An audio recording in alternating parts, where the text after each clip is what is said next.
Hello, World of Tank Blitzers, it's Littlefinger. And hey, look at my garage here, T28 Defender. Yes, a reminder that the auction is still ongoing, and I picked this up for 13,500 gold. If you saw my snow globe opening video, I received 10,000 gold, so I'm considering this my holiday tank.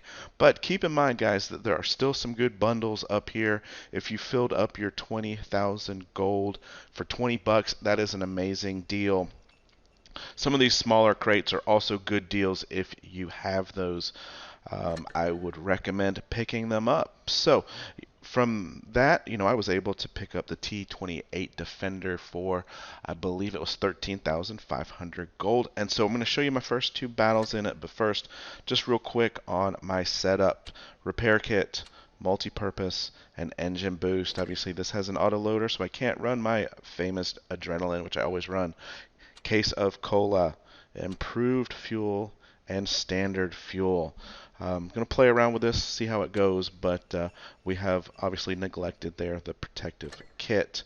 Ammunition 18, 12, and 12.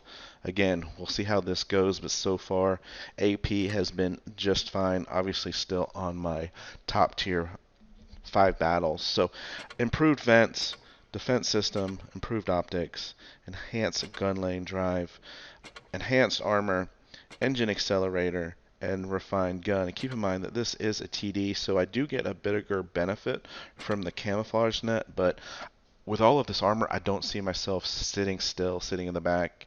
So we'll see how this goes. Now, on to the battles. Alright guys, Oasis Palm. This was my second game in this tank.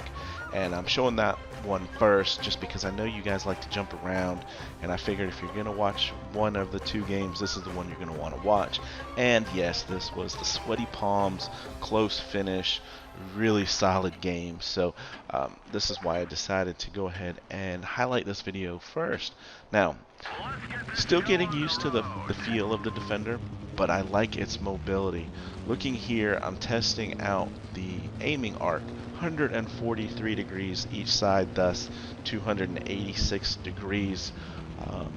So really nice there in the sense that if you do run that camo net and want to snipe in it, obviously you've got a lot of field of view before you have to reset your camo. But keep in mind, guys, 0.38 dispersion without equipment. So you're going to miss a lot of shots if you try to be said sniper, hidden in the back with your camo net. But what I was surprised about, because I was thinking this was going to drive a lot like the T28 prototype, is its mobility. We've got 30 kilometers per hour as a top speed versus 20 on the prototype. So yeah, I was very happy with that.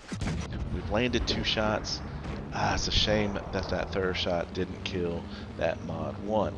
You can see here 3 shell. That's obviously the feature of the Defender, whether it's the IS-3D or the T28 Defender. You've got 3 shells. 20.8 seconds is your full reload, and 6.67, they're shown on the screen, 6.7 seconds between shells. Your pen is 225 and an alpha of 400.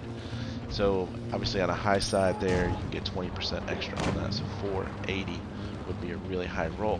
Now, if you've been paying any sort of attention, you can see sitting on top of number 2 in the green spawn is our, I think it's a Centurion. So basically at this point, it's 4 on 2. And I've done a pretty good job, other than taking that one shot across the map, at conserving hit points. And I just knew I had to get out here and get some damage in. But that was pretty painful right there. So we're going to come around the corner here and we're going to finish off the T29. Now, 2 on 3 essentially. Now it is 1 on 3. That Pantera, he really should have been sticking by me and trying to stay alive. But the nice thing here is they're all in front of me, so I can just back up. There, Pantera, I don't know what he's thinking he's going to do there. So we finish him off, and now it's 1-on-2 essentially. Now this was pretty funny because, you know, I'm backing up, just trying to keep this T29 in front of me. Last thing I want to do is let him get around me, put a big old shot up the butt. So I'm going to drive forward here, and he's hiding behind this rock, and I'm like, how in the earth did you get behind this rock without me seeing you as I backed up? So he must have come from overdoomed or something, I don't know. But we trade shots, and luckily he didn't do a full pen, just splashed damage. And alright, here is our last red. And you can see here I'm on a full reload. Why on earth? I mean, I guess there's a lot of whys if you're going to talk about this guy's play here, but why would you drive through town when you knew every single tank was over here in the caves? Why would you expose your entire self to kill an AFK player? Yeah, a lot of what ifs there, but you can see he was wiggling, so he knows how to drive the tank.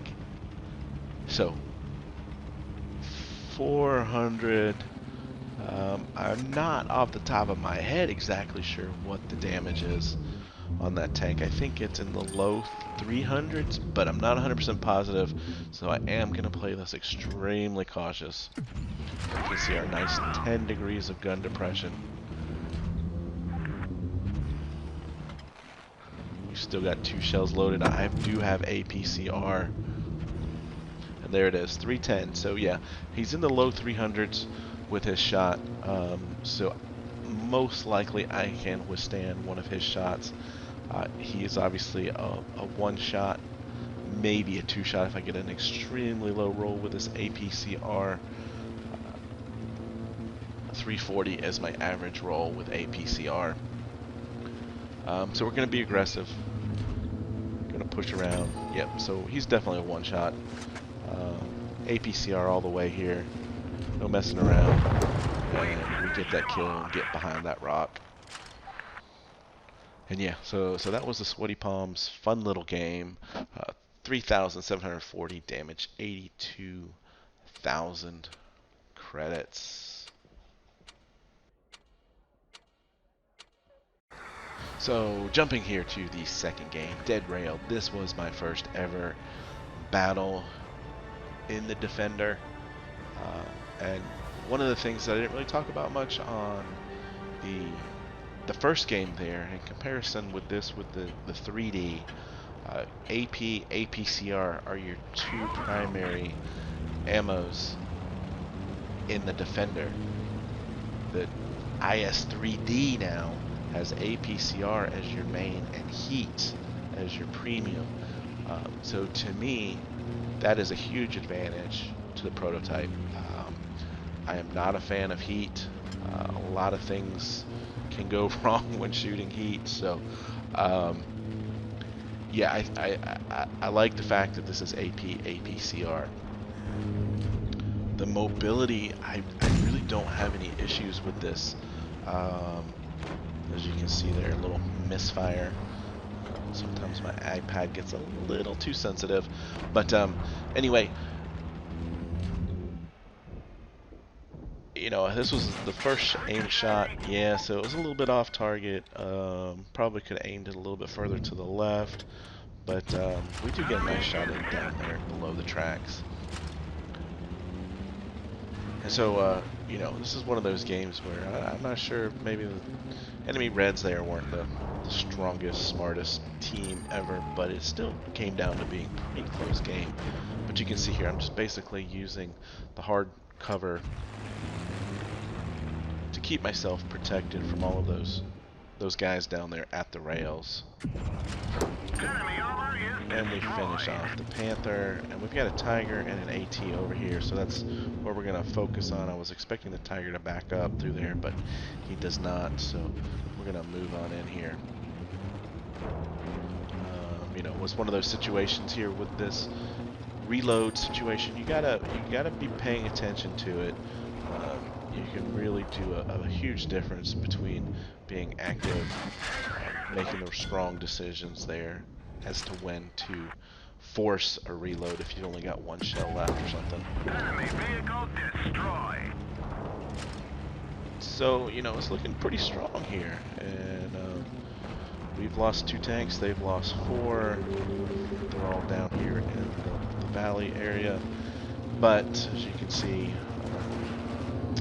it's soon going to be 3-on-3. But, again, if I haven't mentioned it already, 10 degrees of gun depression.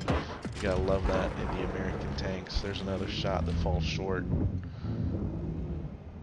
One more. Let's get this thing quickly, get behind cover, and reload.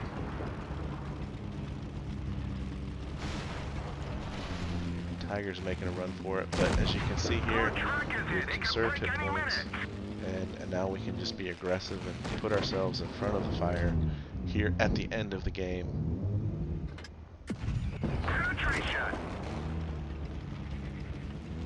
2 tanks left.